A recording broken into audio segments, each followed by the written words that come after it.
진리의 말씀으로 승리하시는 복된 날 되시길 축복합니다. 오늘 우리에게 주신 말씀으로 주님의 뜻을 깨닫고 겸손히 순종할 수 있기를 간절히 소망합니다. 묵상 본문은 누가복음 11장 27절부터 36절까지입니다. 이 말씀을 하실 때 무리 중에서 한 여자가 음성을 높여 이르되 당신을 뵌 태와 당신을 먹인 젖이 복이 있나이다 하니 예수께서 이르시되 오히려 하나님의 말씀을 듣고 지키는 자가 복이 있느니라 하시니라. 무리가 모였을 때 예수께서 말씀하시되 이 세대는 악한 세대라.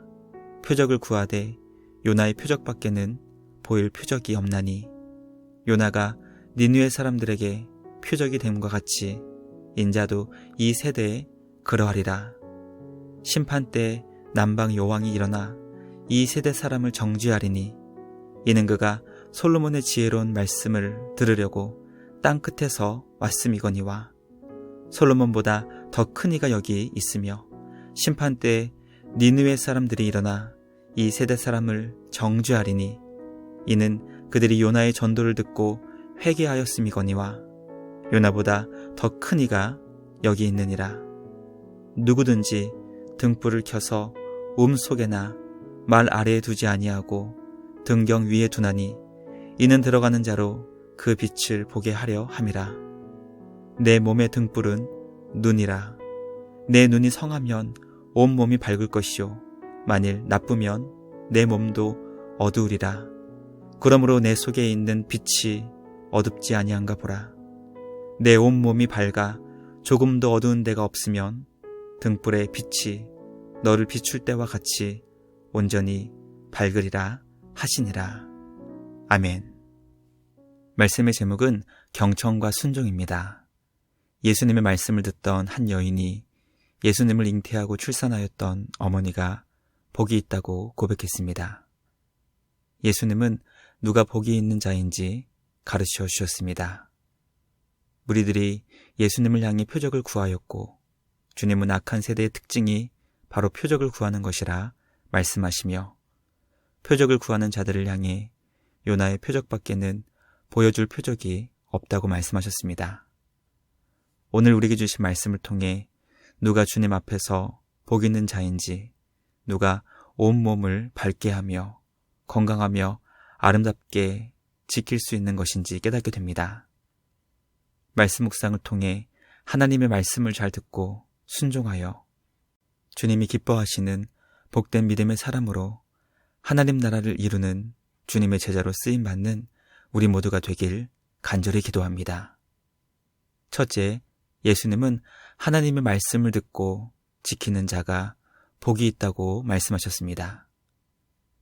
예수님의 말씀을 듣고 있던 한 여인이 예수님의 말씀의 지혜와 귀신을 쫓아내신 능력에 감동을 받아 예수님을 잉태한 배와 젖을 먹여 기른 어머니가 복이 있다고 고백했습니다.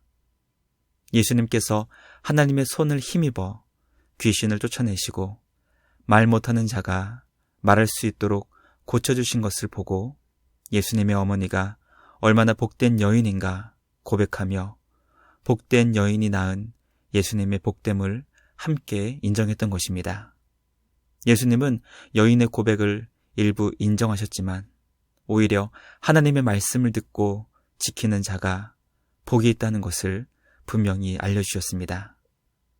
하나님께서 기뻐하시며 복 주시는 자는 예수님께서 행하시는 놀라운 사건을 주목하여 감탄하는 자가 아니라 하나님의 말씀의 가르침을 듣고 그 말씀에 순종하는 것임을 가르쳐 주신 것입니다.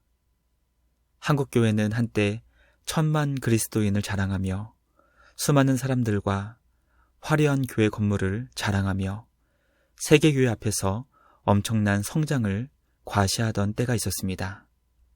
그러나 지금은 한국교회가 이 사회의 분열과 갈등을 조장하며 사회를 더 어지럽고 혼란스럽게 만들어 심각한 문제를 야기하는 골칫덩이가 되었습니다.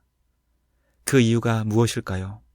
하나님께서 이루신 눈에 보이는 놀라운 사건만을 주목하며 감탄하였고 기뻐하며 자랑했지만 정작 하나님의 말씀을 듣고 그 말씀에 순종하는 복된 믿음의 삶에서 멀어졌기 때문입니다.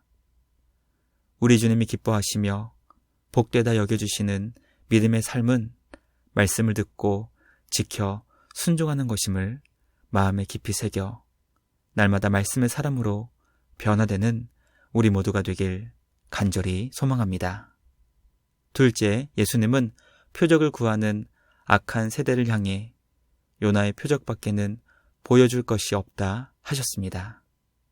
예수님은 표적을 구하는 세대를 악한 세대라고 말씀하셨습니다. 악한 세대의 특징이 표적을 구하는 것입니다.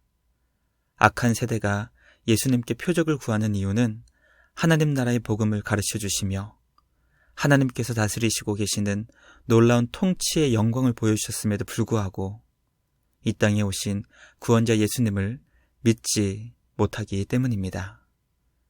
예수님은 주님을 믿으려 하지 않고 주님이 행하신 놀라운 사역과 가르침을 무시하며 조롱하는 이들에게 요나의 표적밖에는 보여줄 표적이 없다고 말씀하셨습니다. 요나가 물고기 뱃속에 들어가 3일 만에 나온 것처럼 십자가에서 죽으시고 3일 만에 부활하신다는 것을 알려주신 것입니다. 남방 여왕은 솔로몬의 지혜를 듣기 위해 오늘날 예멘에 해당하는 지역으로부터 예루살렘에 이르기까지 약 1500km에서 2000km를 이동했습니다. 남방 여왕이 얼마나 말씀을 간절한 마음으로 사모하며 말씀을 듣기 위해 얼마나 큰 수고와 헌신을 감당했는지 알 수 있게 합니다. 예수님은 솔로몬보다 더 크신 지혜를 갖고 계신 진리의 하나님이십니다.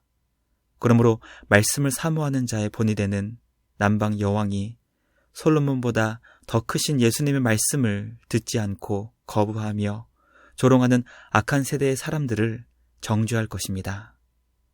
우리는 하늘의 지혜를 이 땅에 가지고 오신 예수님의 놀라운 하나님 나라의 복음 앞에서 말씀을 듣지 않고 거부하며 믿지 않는 사람들을 보며 하나님의 말씀을 듣고 순종하는 것이 땅에 속한 사람들에게는 얼마나 불가능한 것인지 깨닫게 됩니다.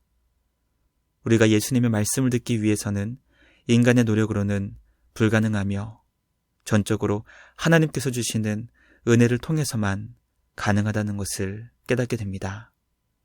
말씀 묵상을 통해 하나님의 말씀을 듣고 순종할 수 있도록 주님의 은혜를 간절히 찾고 구하는 우리 모두가 되길 주님의 이름으로 간절히 기도합니다. 마지막 셋째, 예수님은 빛 대신 주님을 볼 수 있는 영적 시력이 온몸을 밝게 해준다는 것을 가르쳐 주셨습니다. 예수님은 죄악으로 어두운 이 땅에 빛으로 오셨습니다. 예수님께서 우리에게 비추시는 빛은 생명과 구원의 빛입니다. 예수님께서 생명과 구원의 빛으로 이 땅에 오셨음에도 불구하고 빛 대신 주님을 알아보지 못하는 이유는 몸에 등불인 영적인 시력이 병들었기 때문입니다. 예수님은 몸에 등불인 눈이 좋다면 온몸이 밝게 될 것인데 만약 눈이 나쁘다면 온몸이 어두워진다는 것을 알려주셨습니다. 아무리 빛이 밝아도 눈이 병들어 있어 빛을 받을 수 없다면 어둠 가운데 살 수밖에 없는 것입니다. 빛 대신 예수님의 빛을 받아 조금도 어두운 곳이 없게 될 때 우리는 빛 대신 예수님처럼 온전히 밝아진다는 것을 마음에 깊이 새겨야 합니다. 예수님은 보지 못하는 자들의 눈을 밝게 해주셨습니다. 우리의 영적 시력이 죄악으로 병들어 있지 않도록 치유하시는 주님의 은혜를 구하며 오늘도 빛 대신 주님의 말씀을 잘 듣고 지켜 행하는 복된 예수님의 제자 될 수 있기를 주님의 이름으로 간절히 기도합니다. 묵상을 마치며 함께 기도하겠습니다. 하나님 아버지 감사합니다. 오늘 우리에게 주신 말씀을 통해 누가 주님 앞에서 복된 자인지 가르쳐 주시니 감사합니다. 진리의 말씀, 우리에게 생명과 구원을 주시는 복음의 말씀을 잘 듣고 행할 수 있는 우리 모두가 되게 하여 주시옵소서. 진리의 말씀을 듣기 위해 최선의 노력을 다했던 남방 여왕의 모습을 보며 말씀을 사모할 수 있도록 은혜를 베풀어 주신 우리 주님의 크신 사랑을 묵상하게 됩니다.